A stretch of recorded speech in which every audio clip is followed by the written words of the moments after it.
Tributos. ¿Qué nos decía nuestro prócer Juan Bautista Alberdi? Dice, la riqueza importa a la prosperidad de la nación y la existencia del poder. Sin rentas no hay gobierno, sin población, sin capitales no hay Estado. Es un pensamiento de Juan Bautista Alberdi. Vamos a respetarlo, lo podremos compartir totalmente o no, pero bueno, respetémoslo. Y vamos a entender ahora entonces cuáles son los tributos que nos atacan, por llamarlo de alguna manera, en este país. Tenemos tributos de orden nacional, provincial y municipal. Y después hay otro ordenamiento, ese es el ordenamiento geográfico de los tributos, la amplitud geográfica de cada uno, y vamos a ver después en detalle cada uno. Pero también tenemos distintos tipos de tributos que son parientes entre sí de alguna manera, y que existen algunas diferencias que ahora vamos a ver de qué se trata. Y se los nombro, son impuestos nacionales, provinciales y municipales, y por otro lado tenemos impuestos, tasas y contribuciones.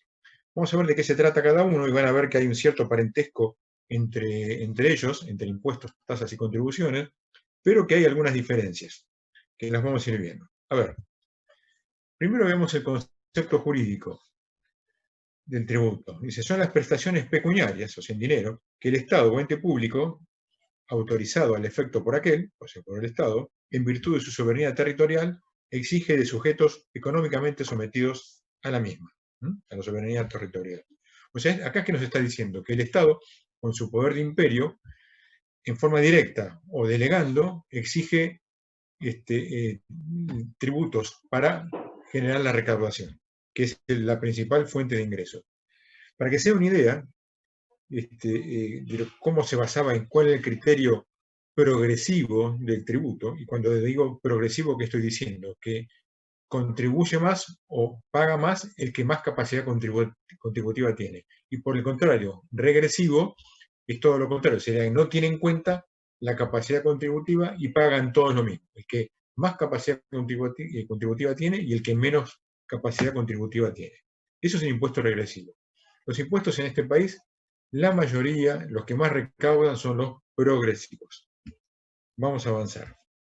Le decía, ¿cuáles eran el criterio? Para que se den una idea, hace muchos años atrás, nos podemos situar en la Edad Media, un criterio, una base de recaudación, entiéndase como progresiva, era contar la cantidad de ventanas que tiene una casa. A mayor cantidad de ventanas, mayor era el tax, el impuesto que se le asignaba a esa propiedad o a esa persona dueña de esa propiedad. Trasládenlo a Argentina eso, con la picardía del argentino. Si era por cantidad de ventanas, ¿qué hubiera pasado si no era por superficie? Y hacían un gran ventanal, ¿no? Entonces tengo una única ventana que me abarca casi toda la casa. Eso sería, digamos, el pensamiento que tenemos acá en este país, motivado por un montón de cosas, ¿no? Pero bueno, sigamos. Fíjense, la clasificación jurídica, impuestos, tasas y contribuciones especiales.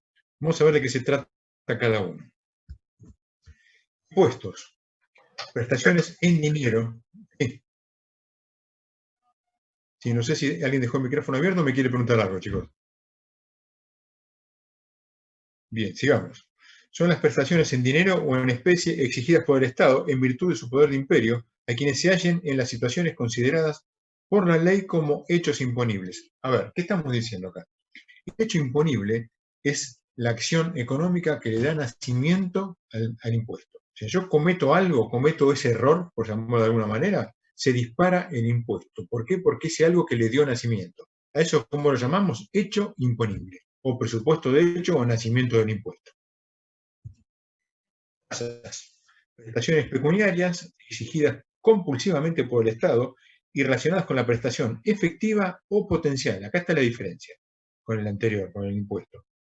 Prestación efectiva o potencial de una actividad de interés público que afecta al obligado. Es decir, yo voy a pagar hoy por algo que me están dando hoy o que me van a dar, alguna obra, algún servicio, algo que me van a dar en algún momento. Fíjense la diferencia con el impuesto. El impuesto es algo que ya estoy pagando por algo que de alguna manera estoy ejerciendo o económicamente actuando hoy. Y nos queda por ver contribuciones especiales. ¿Qué son las contribuciones especiales?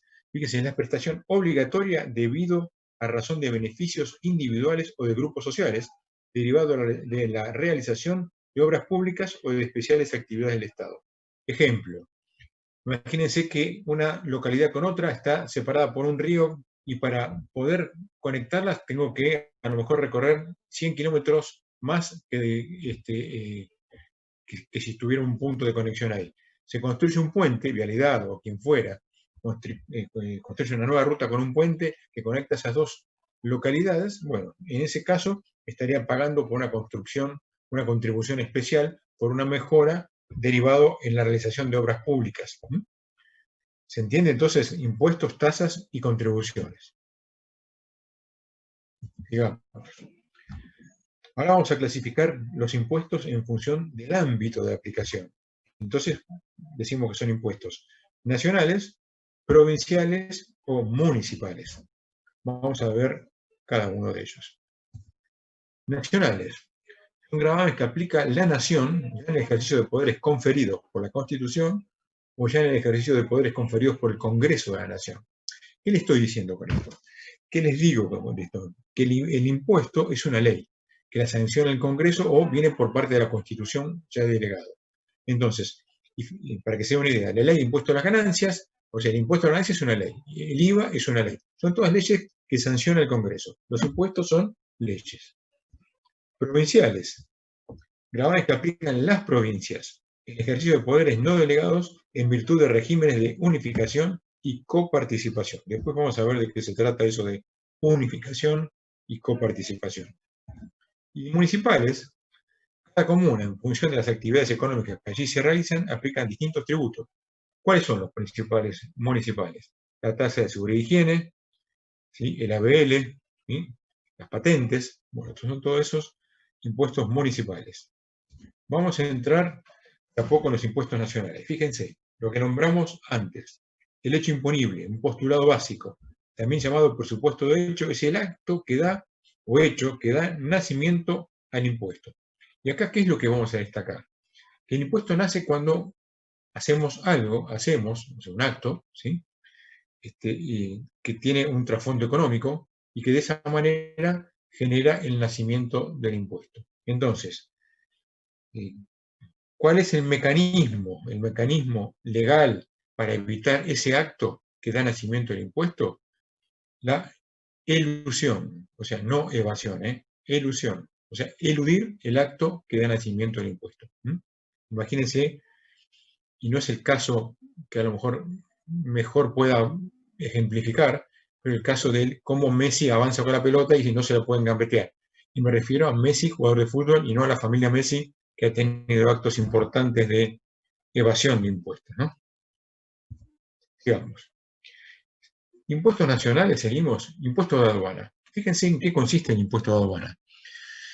Son gravámenes a la importación o exportación de mercaderías o productos. Se los conoce como derechos de aduana. ¿Cuál es el hecho imponible? HI, hecho imponible. Cuando pasa la mercadería por una frontera, cuando sale o cuando entra, ahí se disparan los derechos o impuestos de aduana. Y les aclaro, no son derechos aduaneros las tasas relacionadas con las operaciones de embarque o desembarque. Ejemplo, derecho de muelle, guinche, estadística, etcétera, que son todos gastos relacionados con la IMPO y con la EXPO, pero no son derechos de aduana o impuestos de aduana. ¿Hasta acá alguna duda? ¿Alguien que quiera comentar algo me puede interrumpir y quiere aportar, dudar, agregar algún comentario, alguna experiencia personal? Lo puede hacer, por favor. Por acá a lo mejor se van animando más. Fíjense. Profe, una consulta. Tenía que los impuestos son prestaciones en dinero o especies. ¿Qué viene a ser especies? En especie cuando no es en dinero, que de pronto puede ser, imagínense que ustedes están efectuando una exportación y de pronto no pueden afrontar el pago con dinero, entonces dice, bueno, una parte de las toneladas de granos y demás, es como que se toma como retención o pago a cuenta del impuesto cuando se lo traduce después ese volumen en pesos. A eso se refiere. Especies son cosas, no es dinero en efectivo. Ni moneda local ni moneda extranjera. Son bienes, cuando estoy pagando con bienes. una manera de distinguir una obligación tributaria es de pronto cuando hay una confiscación, un embargo, una inhibición general de bienes y después pasa a remate, y entonces de esa manera el resultado del remate, a través de esa disposición por parte del fisco, se lo atribuye para pagar en primera instancia los impuestos adeudados. Entonces estoy pagando una especie, que después esa especie pasa a ser dinero, ¿no? Pero originalmente es una especie, es un bien que no es dinero, después se transforma en dinero.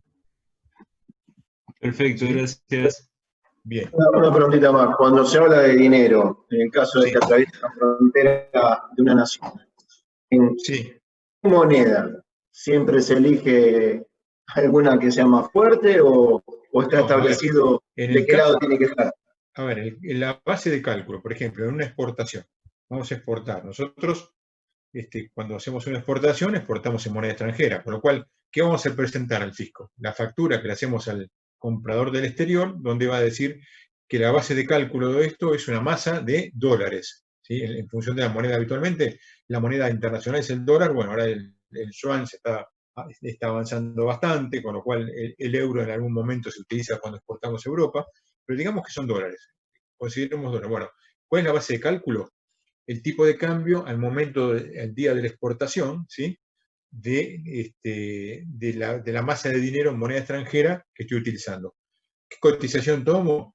Tipo comprador, Banco Nación, del dólar, del cierre del día anterior. Esa es la base de cálculo. ¿Sí? Si vienes en moneda extranjera, por la cantidad de dólares, la toma el tipo de cambio del Banco Nación del día anterior, del cierre del día anterior. ¿Sí? Muchas gracias. Muchas Ok. gracias. Profe, yo tengo una consulta. Sí, Fernando, sí. En el impuesto a la riqueza que se está debatiendo, ¿cuál sería el hecho imponible? Ahora vamos a llegar. Ahora vamos a ver un montón de impuestos más y vamos a tener en cuenta, te adelanto un poco la respuesta por las dudas que no llegamos por el tiempo. El impuesto a la riqueza habla de un patrimonio, ¿sí? Patrimonio son los bienes que tiene una persona. Cuando lleguemos al impuesto de bienes personales lo vamos a ver, que supera una cierta magnitud. Cuando supera cierta magnitud, se lo considera que la persona tiene un patrimonio que es rico, ¿no? O sea, que pertenece a un patrimonio de personas ricas. Ese es el impuesto que se quiere afectar. Cuando supera, imagínense, a lo mejor 100 millones de pesos o 100 millones de dólares. Cuando uno tiene un patrimonio, o sea, entre todos los bienes que reúne, que están a su nombre, que supera esa magnitud, entonces estaría alcanzado por el impuesto a la riqueza. ¿Okay? Perfecto, gracias. No, por nada. Sigamos, a ver. Vamos con este maldito impuesto. Este maldito impuesto debería ser un impuesto que fuera progresivo. Dentro de los impuestos que tenemos van a ver que es, dentro de todo, el más, entre comillas, progresivo, o sea, que tiene en cuenta la capacidad contributiva. ¿Y por qué le digo hasta ahí?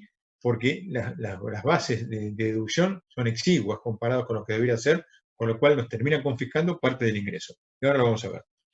Personas humanas y personas jurídicas. Este impuesto afecta tanto a las personas humanas, hasta antes de la modificación del Código Civil y Comercial hace un par de años atrás, eran personas físicas, por eso que se lo puse acá como personas físicas, y las personas jurídicas que son las sociedades. Entonces, vamos a leer, las personas humanas residentes en el país, y la residencia es un tema que hay que demostrar, ¿no? O sea, si uno no reside en el país.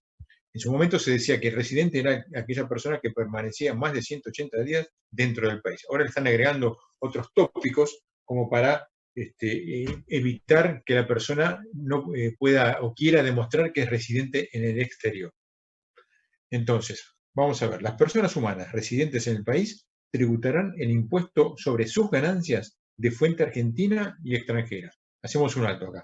El que tiene residencia en el país paga por lo que gana en el país y por lo que gana afuera. Por su parte, las personas humanas residentes en el exterior tributarán sobre sus ganancias de fuente argentina.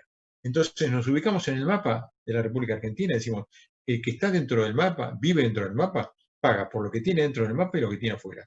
El que está fuera del mapa, el que reside fuera del mapa de Argentina, paga por las ganancias que se generan dentro de Argentina. Y a eso llamamos ganancias de fuente argentina, porque tienen origen, su fuente originadora es el país, o dentro del país.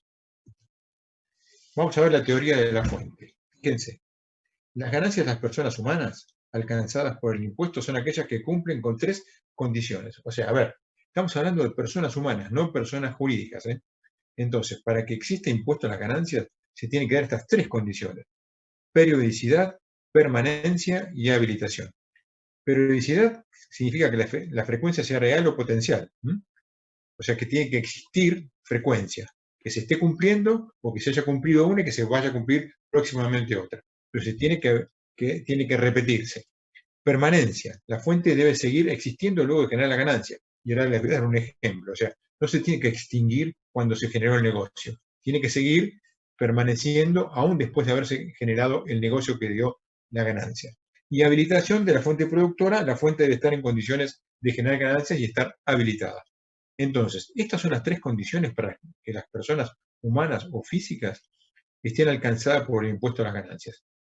Ejemplo, ustedes compran un auto, lo compraron en 100 pesos y lo venden, no sé, pasado un año, 2 años, y resulta que ese auto se valorizó por motivos varios. Y lo venden en 120, por lo cual lo van a vender más caro que lo compraron. Bueno, ustedes como no se dedican a la venta de autos, ustedes no son una agencia de autos usados, no hay periodicidad, no hay permanencia y ni habilitación, con lo cual no pagan ganancias por esa utilidad que les generó la venta de ese auto que compraron o de ese inmueble que compraron, que ahora eso ya se ha modificado un poco. Pero ¿entienden cuál es, digamos, el concepto para las personas humanas? Para decir, bueno, caigo y no puedo ser monotributista, tengo que ser inscrito en impuesto a las ganancias. Tiene que haber periodicidad, permanencia y habilitación. ¿Cuál es la alícuota? La alícuota es progresiva. Por eso que le digo que este es un impuesto que tiene en cuenta la capacidad contributiva. ¿Ok?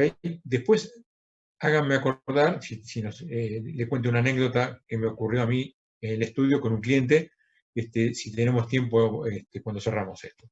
Perdón, profe, con el dispositivo anterior, yo sé que hay gente que compra containers llenos y se dedica a vender lo que tienen adentro. No Sí. siempre traen lo mismo esos containers. ¿En ese caso se tributa ganancias o no?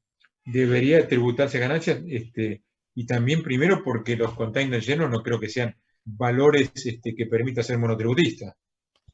¿Vos te referís Claro, a que si existiera la posibilidad de ser como monotributista? Monotributista ya claro, lo va a ser más adelante. El precio máximo de venta por unidad es 15.000 pesos. Y un container perfecto. lleno, solamente el container debe valer el triple de eso, o mucho más. Solamente Sí, sí, sí, sí. Así que bueno, ahora seguimos. Después, si querés, hacemos otro alto y lo vemos. Pero está barro que me interrumpan así, le vamos dando un poco de combinaciones colaterales al tema. Entonces decimos que la alícuota es progresiva y después vamos a ver entonces por qué, cuál es la alícuota para esto. Hay una tabla y hay escalones dentro de la tabla, con lo cual vamos atravesando escalones, vamos subiendo escalones y vamos pagando el impuesto a la ganancia en función de la ganancia que tuve durante el ejercicio. ¿Cuál es el ejercicio para las personas físicas? El año calendario. Ahora ya el mes que viene, el 20 de julio, empiezan a vencer ganancias y bienes personales, que se prorrogó por la pandemia esta, si no tendría que haber vencido ya la semana que viene. Profe, una preguntita con respecto a lo que usted dijo del auto que digamos, uno tuvo una utilidad al venderlo más costoso. Sí. Si uno se dedica a eso y tiene periodicidad, permanencia y habilitación, pero esa utilidad es producto de la inflación que está viviendo el país. ¿Tiene algo que ver? ¿Se tiene en cuenta o no? Sí, a ver, ahora, Lo vemos después. para que se olvide. Sí, sí, pero te contesto ahora. A los efectos, esto es lo puro lo que les digo. ¿Qué pasa con el fisco? El fisco sabe que hay inflación y yo les voy a dar una clase de ajuste por inflación más adelante. No sé si lo llego a meter en este cuatrimestre o no. Pero, ¿qué es lo que cuáles son las herramientas que maneja el fisco? Por ejemplo, hasta el año pasado, inclusive ya empezaron las modificaciones, ustedes tenían una vivienda y la compraban en 10 y la vendían en 15, bueno, por la diferencia, como no se dedicaban a eso, porque era esporádico, lo hacían una vez cada 5 años, esto no estaba alcanzado por impuesto a las ganancias. Ahora le metieron un componente impositivo a esto que es que estaría alcanzado por la diferencia de precio entre el precio de compra y el precio de venta. Lo cual, de alguna manera, deberíamos entonces decir, está bien, si está alcanzado, entonces caigo en lo que vos me decís, ajustenme mi costo también primero por inflación y después veamos si tuve ganancia. ¿Ok? Lo mismo con el auto, o sea, ajustemos el costo, no entremos por la tabla, ¿no? Porque en definitiva, si yo el auto lo compré en 10 y hoy lo vendo en 15, hay mucho de inflación ahí a veces, no siempre, ¿no? Pero hay mucho de inflación. ¿Por qué? Porque y ya lo vamos a ver cuando veamos esta clase de ajuste por inflación, porque es un bien no monetario. Y los bienes no monetarios, de alguna manera, me estoy adelantando un poco, acompañan la inflación, los no monetarios. O sea, lo que no son un stock de moneda de curso legal. Un stock de moneda de curso legal es un bien monetario, o lo que representa un stock de moneda de curso legal, o sea, la moneda del país, es un bien monetario. En cambio, un bien no monetario es un bien de uso, por ejemplo. Y el bien de uso, como no monetario, acompaña la inflación. Entonces, deberíamos tener en cuenta algún tipo de ajuste para poder decir, bueno, en definitiva, mi bien que me costó 100, que hoy lo vendo en 120, en definitiva, si yo lo ajusto por inflación, a lo mejor no estoy ganando nada. ¿Se entiende? O sea, ¿a dónde apunta tu comentario y cuál es la respuesta que te estoy dando? Sí, sí, se entiende. Bueno, bien, sigamos entonces. Esta es la teoría de la fuente, periodicidad, permanencia y habilitación. Esto es lo puro, o sea, para las personas humanas que no se dedican a hacer acciones repetitivas de este tipo.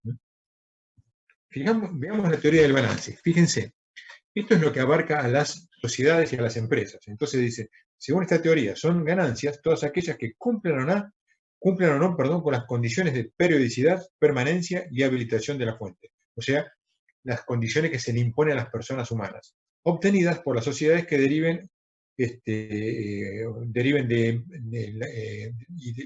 de las empresas o explotaciones unipersonales. Y le pongo tercera categoría, ¿por qué? Porque la tercera categoría, el impuesto a las ganancias, ya lo vamos a ver, la que abarca a las sociedades. Vamos a verlo. La alícuota general es el 30% para esto. Entonces, ¿qué es lo que decimos? Que la sociedad va a tener ventas, va a tener costo y va a tener gasto. Del neto resultante final va a ser la base sujeta a impuesto. ¿Y cuál es la alícuota de impuesto? El 30%. Fuente argentina. A ver, se consideran ganancias de fuente argentina las provenientes de los bienes situados, colocados, utilizados económicamente en el país. La realización en el país de cualquier acto o actividad susceptible de producir beneficios y los hechos ocurridos dentro del país. Entonces, resumiendo, fuente argentina, y vemos el mapita otra vez de la República Argentina, es todo lo que ocurre dentro de la Argentina. Eso lo llamamos fuente argentina. Hechos, bienes situados o explotación. Bueno, acá nos dice que en 10 minutos nos va a cortar, así que después nos volvemos a conectar, no hay inconveniente. Esperen que me quiero sacar esto, pero no me parece el curso. Fuente extranjera.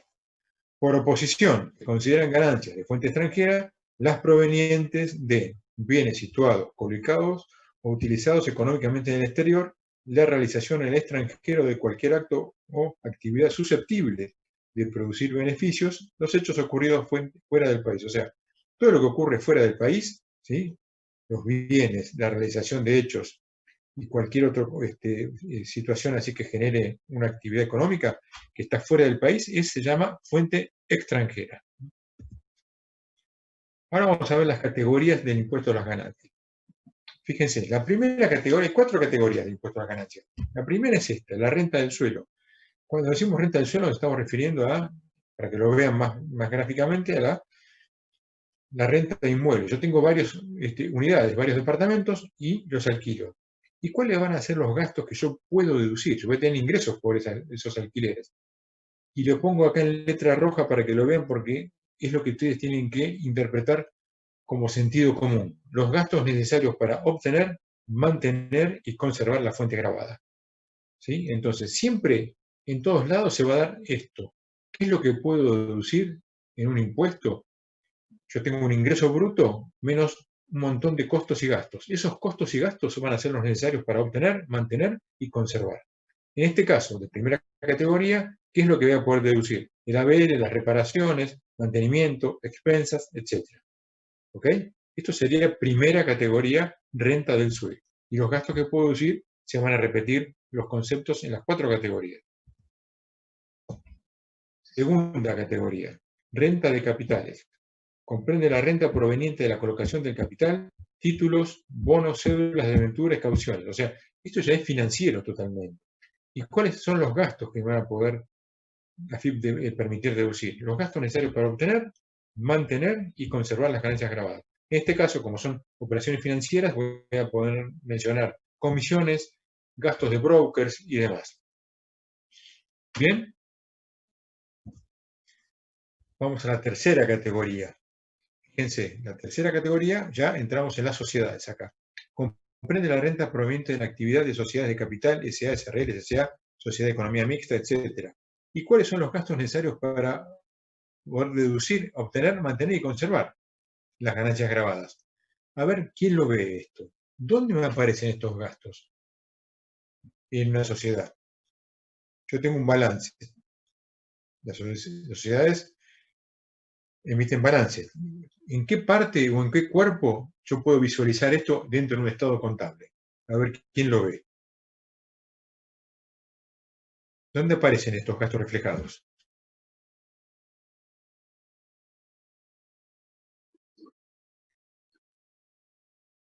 Está bien el presupuesto de gastos. ¿Y el presupuesto de gastos en qué parte esencialmente? A ver si vamos por ahí, vamos bien. En el estado de resultados. Acuérdense que el estado de resultados que tenemos, ventas menos costo, ahí ya tengo los gastos que me empiezan a aparecer, menos gastos de administración, gastos financieros, gastos comerciales, otros ingresos, egresos, y llega a un neto sujeto a impuesto. El estado de resultados me va a mostrar todos los gastos que yo puedo deducir en las sociedades. ¿Qué gastos necesarios para obtener, mantener y conservar la fuente? ¿Ok? ¿Se entiende? Sí, sí, sí. Bueno, gracias, Fabricio. Y la cuarta categoría, y acá aparecen ustedes, Cuarta categoría comprende la renta proveniente de las profesiones, oficios, trabajos en relación de dependencia, etc. ¿Y cuáles son los gastos deducibles? Los gastos necesarios para obtener, mantener y conservar. En este caso, ¿qué es lo que estamos mencionando? ¿Quién lo ve esto? A ver, ¿quién me dice qué es esto?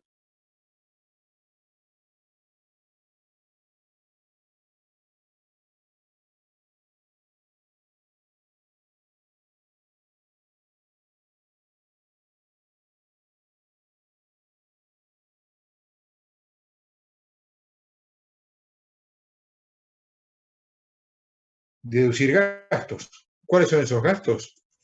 Fíjense. Me permite deducir anualmente. Estos son gastos que se deducen anualmente, con lo cual esos 80.033 se divide por 12 y mes a mes se va haciendo incidir en el sueldo para que no le retengan ganancias y después a fin de año ustedes mandan todos estos gastos, aparte que financieramente no le conviene que le retengan todo y después se lo devuelvan dentro de 12 meses porque el costo del dinero hoy no es lo mismo que dentro de 12 meses. Entonces, eso se prorratea en el año y voy a poder deducir por cónyuge hasta 80.000 pesos, por hijos 40.000 pesos, prima de seguro 12.000, intereses por crédito hipotecario, en caso de que ustedes compren la vivienda, ¿sí? Que compren su vivienda, que es para la vivienda que ustedes habitan, para la casa habitación, no es para cualquier vivienda esto. Hasta 20.000 pesos en concepto de interés por año. Después, en gastos de sepelio, empleado de casa particular. Si ustedes tienen una empleada doméstica en su casa, tiene que estar en blanco la empleada doméstica, por lo cual van a tener que darle un recibo de haberes y por otro lado van a tener que hacerle aportes de contribuciones patronales. Entonces, si las tienen en blanco, van a poder deducir hasta 85.848,99, no 849, por año. Primas de seguro en caso de muerte, aportes a planes de seguros privados, alquileres. Aquí hay otro concepto. Si ustedes alquilan y les están reteniendo ganancias, van a poder deducir, en la medida que su locador les facture el alquiler hasta 85.848 pesos con 99 por año. Con lo cual es importante, si están alquilando, pedirle a su empleador que les facture, de manera tal que ustedes puedan deducir el 40% con esa regla de tope de 85.848 pesos. Cuotas médicos asistenciales, hasta el 5% de la ganancia neta, no puedo deducir todo. Y donaciones, esas donaciones también contienen una regla de tope del 5%, pero ¿qué pasa? Con un criterio que me dice la AFIP, usted le puede donar a una entidad reconocida por la AFIP, no le pueden donar a su cuñado, y le doné a mi cuñado 50.000 pesos y eso lo deduzco o a un amigo, no, tiene que ser un cuñado reconocido por la AFIP como entidad exenta en todo caso. ¿Ok? ¿Se entiende? Con lo cual, volvemos al concepto anterior. A lo mejor estos gastos no son suficientes como para decir, bueno, esto puedo deducir y son los gastos necesarios para obtener, mantener y conservar. A lo mejor tiene otro montón de gastos. También puede deducir, en función de la actividad que realicen, la indumentaria relacionada con la actividad. Eso se puede deducir también como base de datos. Cuando digo deducir, a ver, entiendan, ustedes, contéstenme por favor, hay muchos que están en relación de dependencia, ¿no? Trabajando, tienen un recibo de haberes. Sí, ¿Y están Sí. alcanzados por impuestos a las ganancias también, chicos? demasiado. Bien. Bueno, Alfredo, lo lamento por un lado, es cierto, es excesivo. Y a ver, yo por eso quería decir algo, porque Sí, el tema de cónyuge, hijos, tiene letra chica. Si el cónyuge no trabaja y no gana un monto irrisorio, ínfimo anual, sí, y sí, los sí. hijos no tienen que ser ya mayores de 18 años. Y a De los este lado 18 hay cana, de este lado hay cana, profe. Yo tengo hijos de 20 años, así que claro. No, por no, eso le está bien. digo, No, está bien. Yo, la yo también, letra chica hijo es mayor, terrible. te entiendo perfectamente. Profe, Los hijos, en la medida que cumplan 18 años, ya te dejo hablar, Ana, que cumplan 18 años ya dejan de estar, entre comillas, a cargo, bueno, excepto que tengamos una desgracia de tener un hijo discapacitado, que ese no tiene límite de edad, ¿no? En ese caso. Pero bueno, lamentablemente son deducciones que son exiguas, son irrisorias, y el impuesto a la ganancia, en definitiva, termina confiscando, es confiscatorio, mis ingresos. Después, si quieren, fíjense lo que es confiscatorio, búsquenlo, es cuando un impuesto ya avanza sobre el patrimonio y no grava la ganancia, ¿no? Tanto en las sociedades como en las personas. Ese impuesto pasa a ser confiscatorio, porque se está comiendo parte de mi patrimonio para poder pagarlo. Sí, Ana, te escucho. sí, quería consultarle, porque todos estos valores que hice de deducciones, ¿a qué se llama ganancia? O sea, ¿es el valor que me queda neto después de la deducción por jubilación y, no sé, obra social? ¿Todo eso sería lo que se define como ganancia? Claro, vos tenés tu ingreso y vos a eso le vas a restar los aportes jubilatorios, los aportes a la obra social, y a partir de ahí, de eso ya te queda una base de cálculo. A esa base de cálculo le deducís todo esto que está acá, ¿sí? Y ya te queda la base de cálculo para el impuesto. Bien, genial. Gracias. Ok. Bueno, ¿alguna consulta más de esto, chicos? Está por licencia sin goce de sueldo, pero está en relación de dependencia trabajando. Sí, Sí, en realidad tiene ingresos, lo que pasa es que está con una licencia extraordinaria, me imagino. No sé cuál será el motivo de la sí. licencia, pero digamos que tiene ingresos, y esos ingresos son anuales también que tenemos que computar. De pronto, a lo mejor, si vamos a decir, mira, estuvo un año sin trabajar, no sé, podemos llegar a pelearlo de alguna manera, pero tiene un quit relacionado con un empleador, un quit, mejor dicho, relacionado con un empleador. Con lo cual, si la AFIP consulta y verifica que tiene un quit, si bien no tuvo ingresos, es por un motivo extraordinario, no es por un motivo, digamos, normal y habitual. O sea, tiene una base de ingresos que no está logrando en este momento, pero por algún motivo extraordinario, ¿no? Por una licencia o por una suspensión, quizás. Bárbaro. Bueno, a ver, ya estamos casi todos. Sigamos. ¿Alguna pregunta, chicos, de esto? Si no, voy a minimizar esto. Por ahora venimos bien. Bueno, me alegro mucho. Sigamos entonces. Fíjense, los criterios de imputación al periodo. La primera categoría que dijimos que en la renta del suelo va por lo devengado. ¿Qué significa lo devengado? Que tenemos que registrar y pagar el impuesto independientemente de que yo lo cobre. O sea, que si yo no cobro los alquileres y cierro y me dedico, soy rentista, me dedico a la renta de bienes inmuebles, a fin de mes, yo hice la facturación, ¿sí? Tengo que facturar esto, evidentemente, entonces tengo que tributar por lo facturado independientemente de que lo haya cobrado. La segunda categoría, que es la renta de capitales, es una renta financiera, y esto va por percibido, es decir, yo voy a pagar impuestos y lo voy a ir declarando en mi declaración fuera de impuesto a la ganancia a medida que voy cobrando. Y la tercera categoría, que es la renta de las empresas, las sociedades y demás, también va por lo devengado. O sea, va a pagar impuesto independientemente que el cliente le haya pagado o no la factura. Y la cuarta categoría, que es la donde están ustedes, son las ganancias para que lo puedan visualizar cuando les pagan el sueldo. ¿Ok? Esas son las 4 categorías. Y ese es el concepto de imputación al periodo. Bueno, acá apareció uno de los impuestos, y ahí le resalté en negrita, al consumo. Entonces, IVA, impuesto al valor agregado. ¿Cuál es el hecho imponible? ¿Cuándo nace este impuesto? Cuando vendo cosas muebles situadas o colocadas en el país, realizo obras, locaciones o prestaciones de servicios, así como las importaciones definitivas de cosas muebles. Entonces, ahí nace el impuesto. ¿Y qué tipo de impuesto es? Es regresivo. ¿Por qué es regresivo? Porque es un impuesto al consumo que no tiene en cuenta la capacidad contributiva. Es decir, ustedes compran un mouse, ¿sí?, un celular, lo que fuera, una botella de Coca-Cola, lo que fuere, eso tiene un impuesto. Y lo va a pagar el mismo impuesto, lo paga el que mucho tiene como el que poco tiene. O sea, no tiene en cuenta la capacidad contributiva. Por eso que este es uno de los principales, o el principal impuesto regresivo. Y se lo define como un gravamen al consumo. Desde el punto de vista jurídico, el contribuyente es cada uno de los que realizan actos imponibles. O sea, a ver si se entiende. Veamos las etapas en la economía. La parte de la tierra. Imagínense que el agro le vende al molino. Entonces ahí ya hay una primera etapa. Y eso está grabado. Se lo graba con un impuesto al IVA. El molino se lo vende ya producido el producto final a las envasadoras o al mayorista, lo que sea. Lleva IVA también.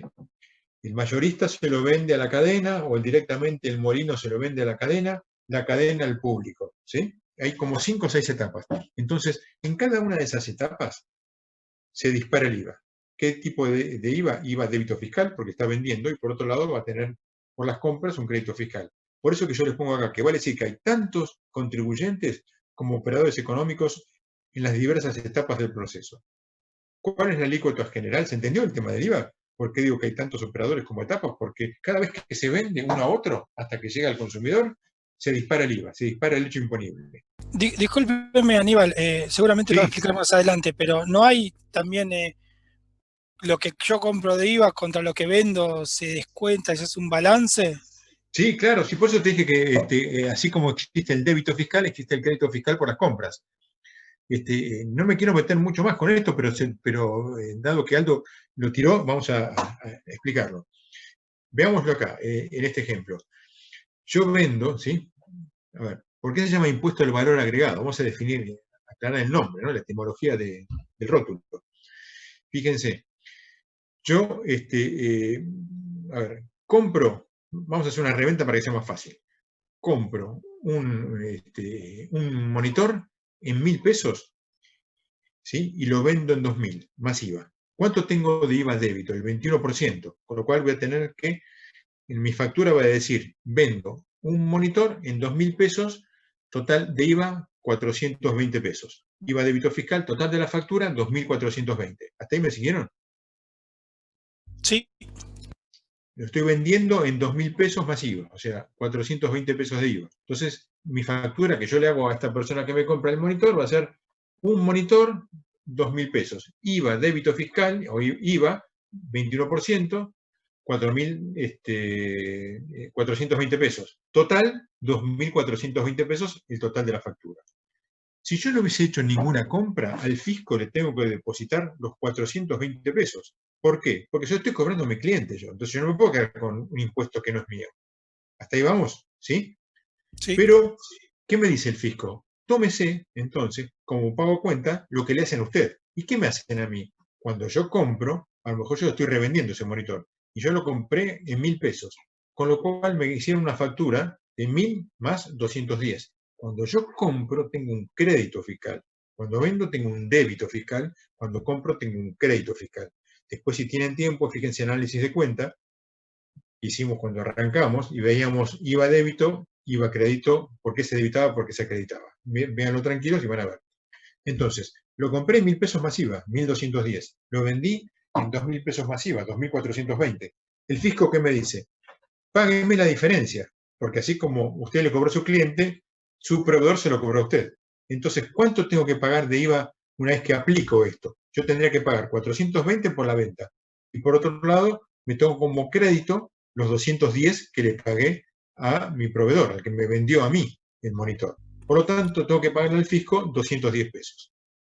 Que es supuestamente lo que uno agrega de valor. Por eso se llama de valor agregado, porque Cuando hacemos a fin de la cuentas cuenta, es lo que estás sumando, lo que estás aportando vos y lo que está subiendo el precio del producto es lo que al final termina como 21%. exactamente, Aldo, perfecto, porque en definitiva, cuando decimos, ¿y 210 pesos?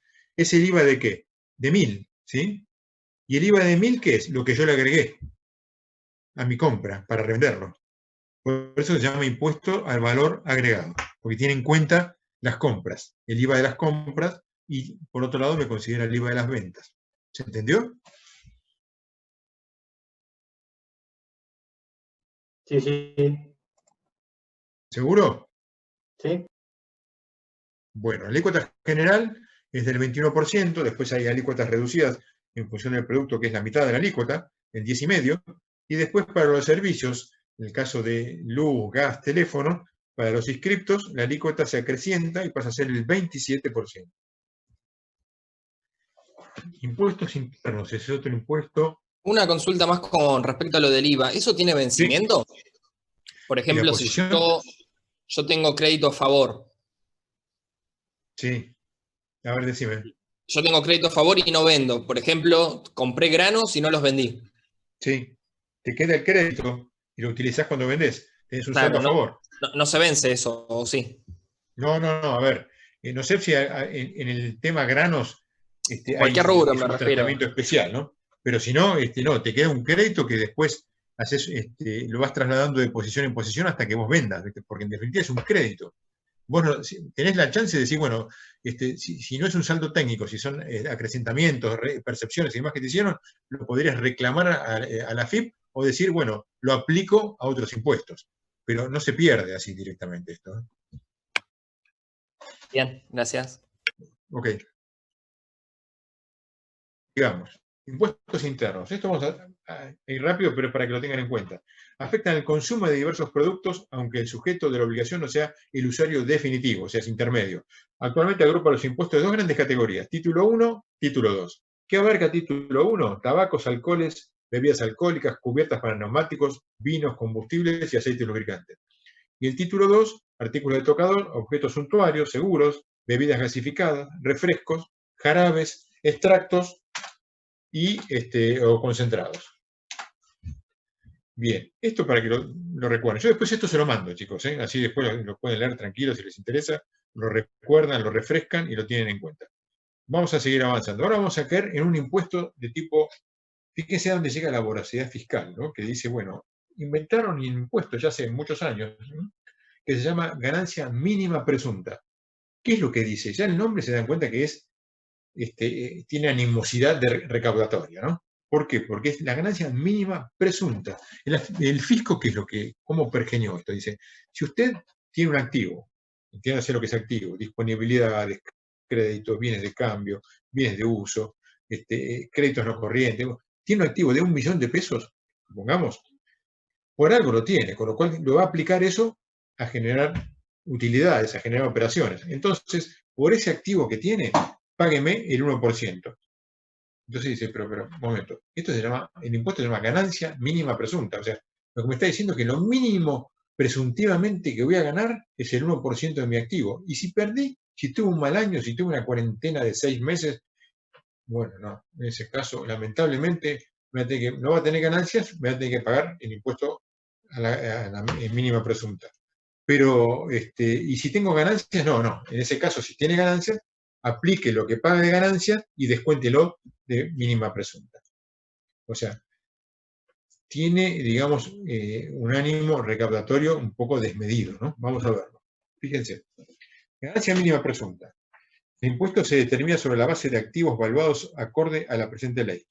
¿Quiénes son los sujetos alcanzados? Las sociedades, asociaciones civiles y fundaciones, las empresas o explotaciones unipersonales, las entidades y organismos no incluidos precedentemente, las personas físicas y sucesiones indivisas, después vamos a mencionar, hablar de sucesiones indivisas, titulares de inmuebles rurales, en relación a dichos inmuebles solamente. Entonces, las personas físicas y las asociaciones indivisas pagan sobre los inmuebles rurales que tengan. Después van a entender por qué estoy destacando esto, cuando lleguemos a bienes personales. Los fondos comunes de inversión, ¿y quiénes están exentos? Los bienes situados en la provincia de Tierra del Fuego, Antártida e Islas del Atlántico Sur, los bienes pertenecientes a los sujetos alcanzados por el régimen de inversiones de actividad minera, y los bienes pertenecientes a entidades reconocidas como exentas por la FIP. ¿Cuál es la tasa? El impuesto a ingresar surgirá de la aplicación de la alícuota del 1% sobre la base imponible del gravamen determinado de acuerdo con las disposiciones de la presente ley.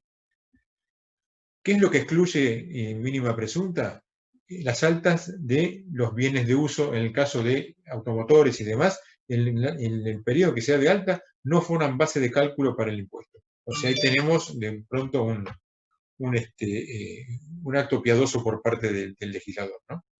El impuesto a las ganancias determinado para el mismo ejercicio fiscal por el cual se liquida el presente gravamen podrá computarse como pago a cuenta del impuesto de esta ley. O sea, si yo pago ganancias, deduzco de mínima presunta lo que pago de ganancias. Ahora, si no pago ganancias, pago mínima presunta.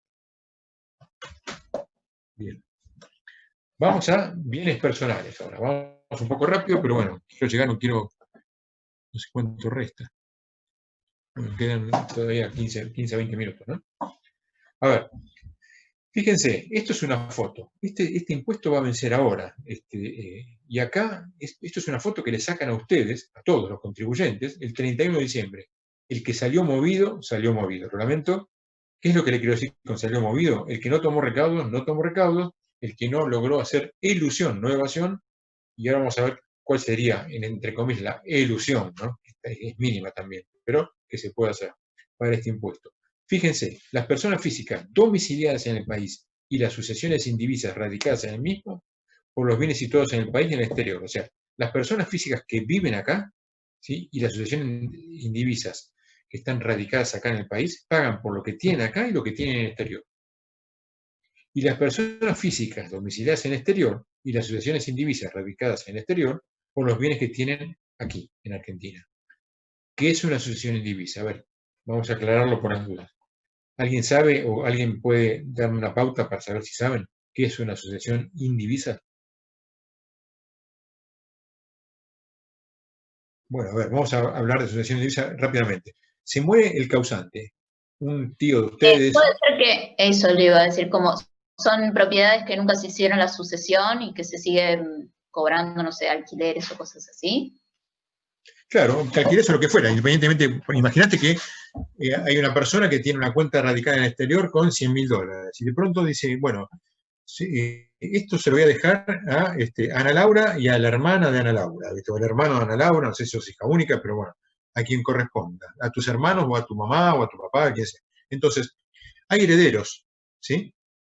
Imagínense que esta persona vamos a hacer toda una situación crítica, es un tío tuyo, un hermano de alguno de tus padres, y no hay más personas que vos y tu hermano, o si imaginemos que tenés un hermano, por lo cual son dos los herederos, en el medio no hay nadie. Esto baja así. Entonces, desde que el causante fallece hasta el momento que se asignan esos bienes en cabeza de cada uno de los herederos, hay un periodo. Ese periodo a veces puede durar 3 meses, 6 meses, 3 años, lo que fuere, en función de la complejidad, de las ganas que tenga de trabajar el abogado que designen para hacer la sucesión y demás, puede tardar. Entonces, la FIP, ¿qué dice? No, un momento. Esta persona venía pagando, porque tenía, no sé, $100.000 en una cuenta del exterior, tenía 2 casas acá y demás, con lo cual tenía una masa, un patrimonio, por lo cual venía pagando bienes personales. Entonces el legislador que pergeñó esto dijo, no vamos a esperar que pasen esos 3 años para que se le asignen los bienes en cabeza de cada uno de los herederos.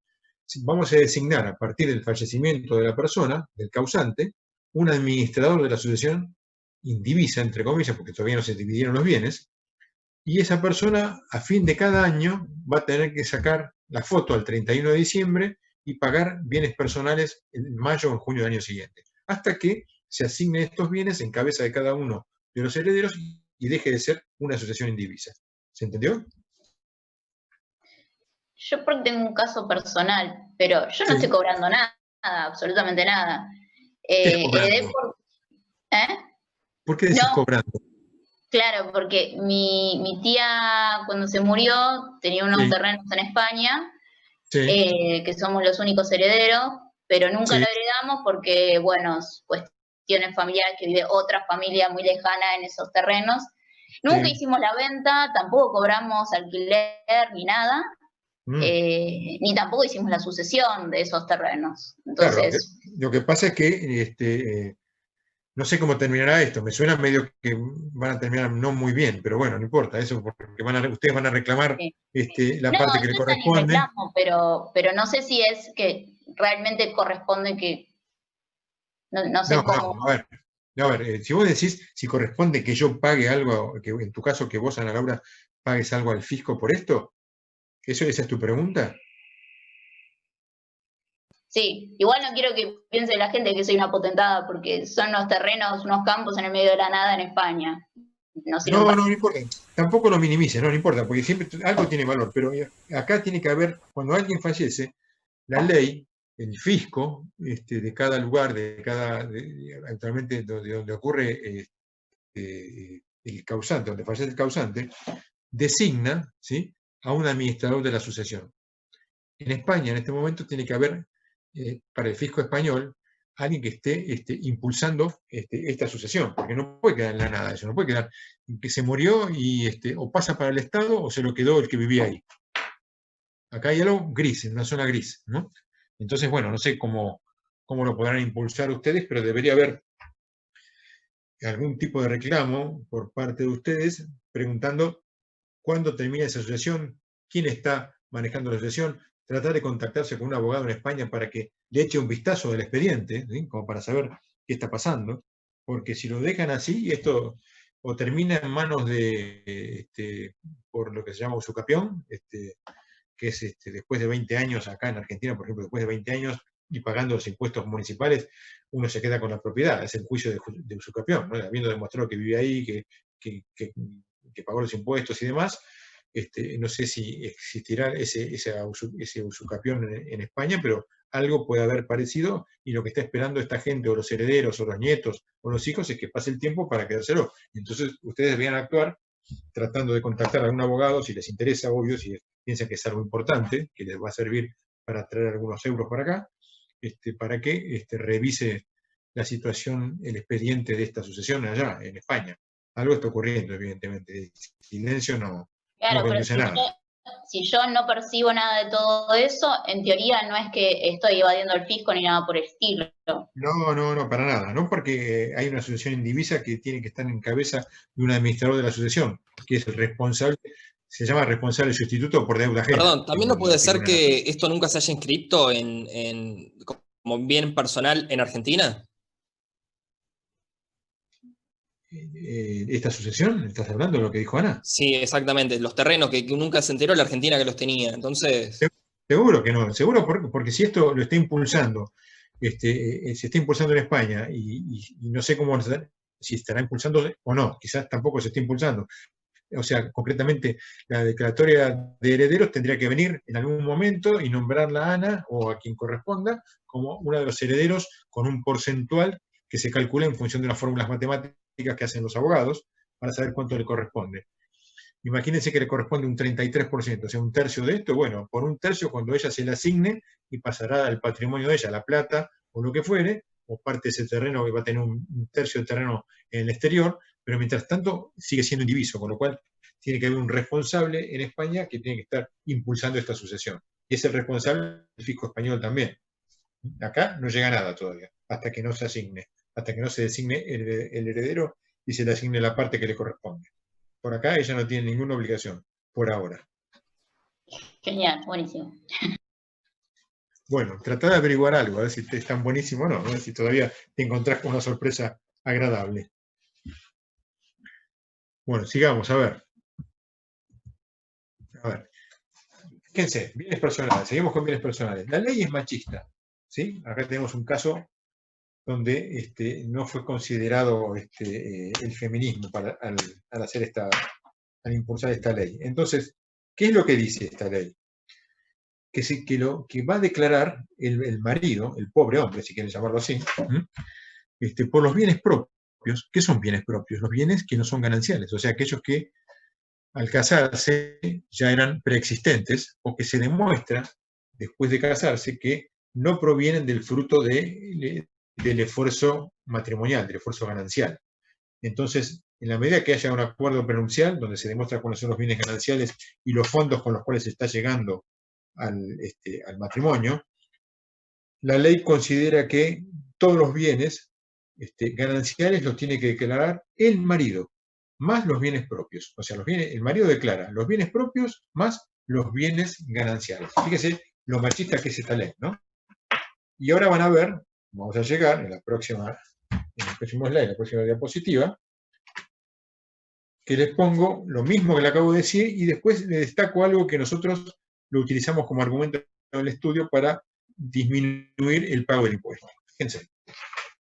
Vamos a empezar a leer. En el caso de patrimonios correspondientes a los componentes de la sociedad conyugal, corresponderá atribuir al marido, además de los bienes propios, la totalidad de los bienes que revistan el carácter de gananciales, excepto que se trate de bienes adquiridos por la mujer con el producto del ejercicio de su profesión, oficio, empleo o comercio o industria, con lo cual podemos demostrar que son propios de la mujer, que no son gananciales. Que exista separación judicial de bienes. Acá hubo un problema importante, se separaron los bienes. Que la administración de todos los bienes gananciales la tenga la mujer en virtud de una resolución judicial. Otro problema importante. Y el D, fíjense, ¿qué ocurrió con el casamiento igualitario? ¿Quién es el marido?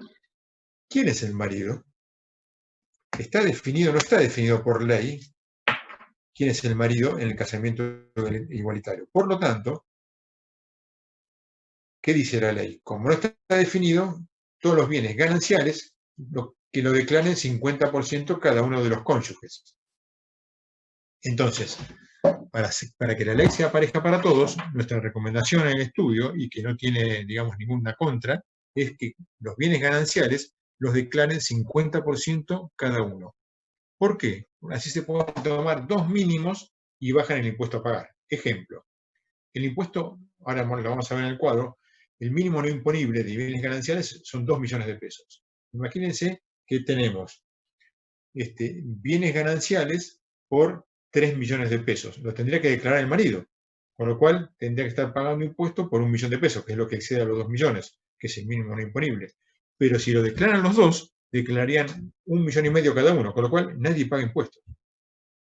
¿Se entiende? Entonces, si el punto D es atribuible al casamiento igualitario, para que la ley sea pareja, que sea atribuible también al casamiento heterosexual. ¿Ok? Entonces, es totalmente defendible que los bienes gananciales lo declaren 50% cada uno y que se tomen ambos el mínimo no imponible para el cálculo del impuesto.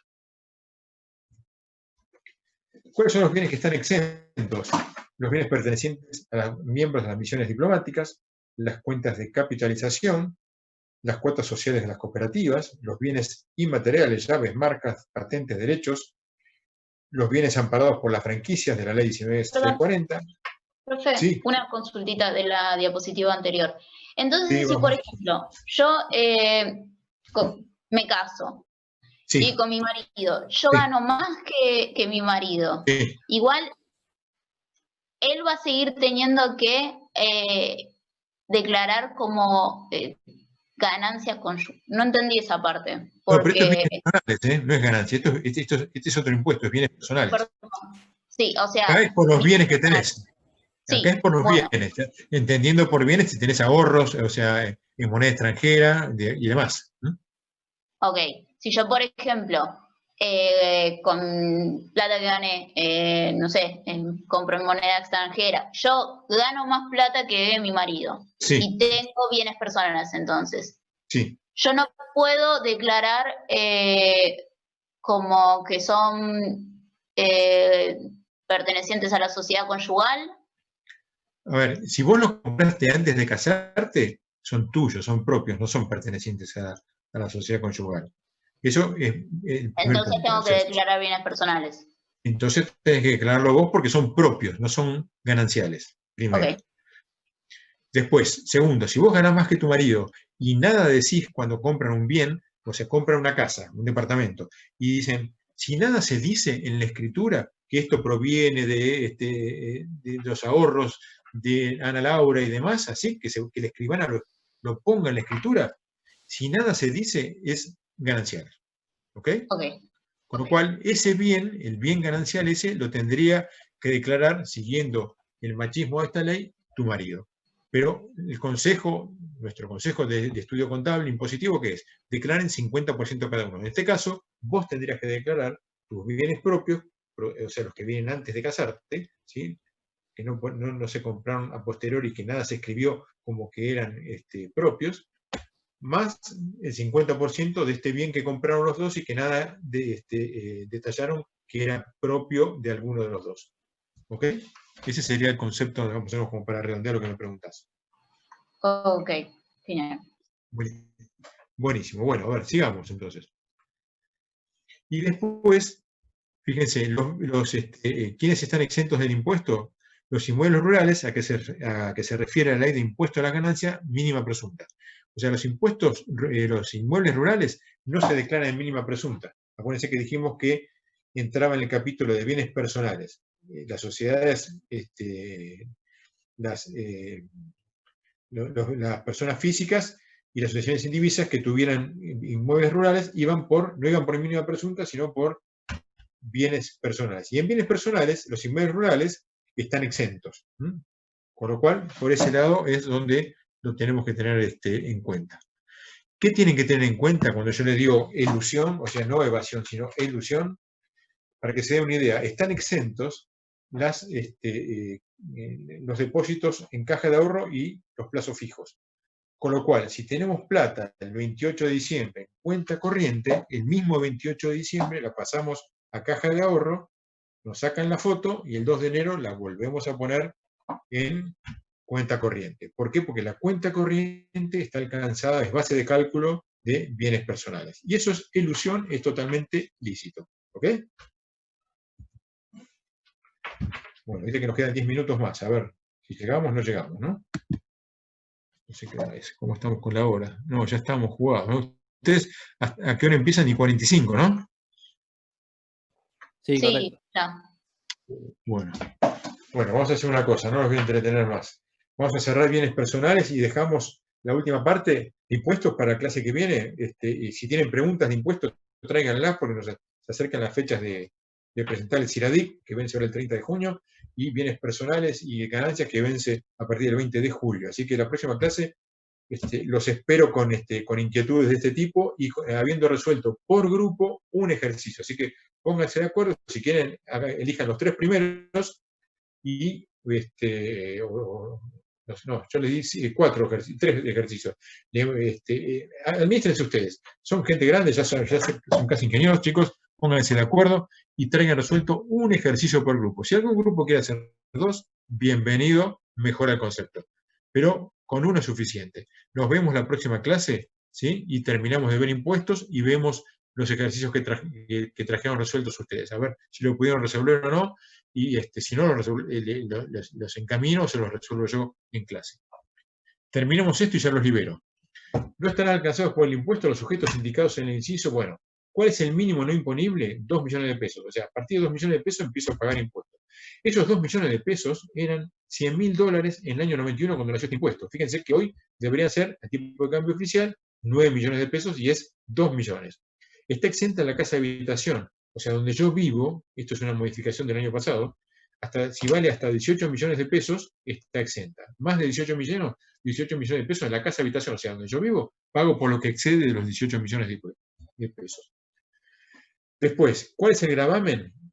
Bueno, acá les muestro la tabla. Fíjense, arranca con hasta 2 millones de pesos no pago nada. De 2 millones un peso hasta 5 millones, o sea, de 0 a 3, voy a pagar el 0,50%, o sea, medio punto. De 3 millones hasta 6,5 voy a pagar 15.000, que es el 0,5 de 3 millones, 15.000 más el 0,75 de lo que excede de los 3 millones. Y así se van haciendo los tramos de la escala. Esta es la manera de calcular la escala. ¿Sí? ¿Estos son todos los valores que dicen las escrituras, por ejemplo? Ahora, el mínimo imponible, hasta el año pasado sí, estoy de acuerdo con vos. Ahora no, ahora se actualizan esos valores. porque las Pero escrituras en el le caso hacen- de la vivienda, lo que decía antes, ¿qué evaluación de la vivienda es? ¿La de mercado? debería ser valor de mercado, debería ser valor de mercado. Para eso hay un coeficiente de actualización. Pero imagínense que lo compraron, para hacerla fácil, este año, y en la escritura, o partida inmobiliaria el mayor. Habitualmente la escritura es el mayor, que es valor fiscal homogéneo, que es la base de cálculo. Entonces, si no supera los 18 millones de pesos, está exento. No forma parte del cálculo. Pero por el resto de los bienes tienen hasta 2 millones de pesos. O sea, con un auto más o menos caro, ya están alcanzados por el impuesto. ¿Ok?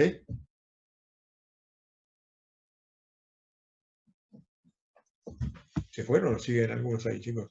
No, sí. ¿No están? Acá estoy, acá estoy. Perfecto, profe, gracias. Bueno, entonces ya los libero, porque sé que ya me pasé un poquito con la hora, y la clase que viene, entonces los espero con un ejercicio resuelto de esto que les envié por grupo, o sea, lo presentan por grupo y lo charlamos por grupo, y seguimos con tributos, terminamos bienes personales, y si tienen algunas inquietudes o dudas de impuestos, lo charlamos la clase que viene también. ¿Ok?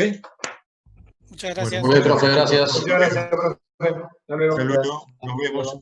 Chao, buenas noches. Profe.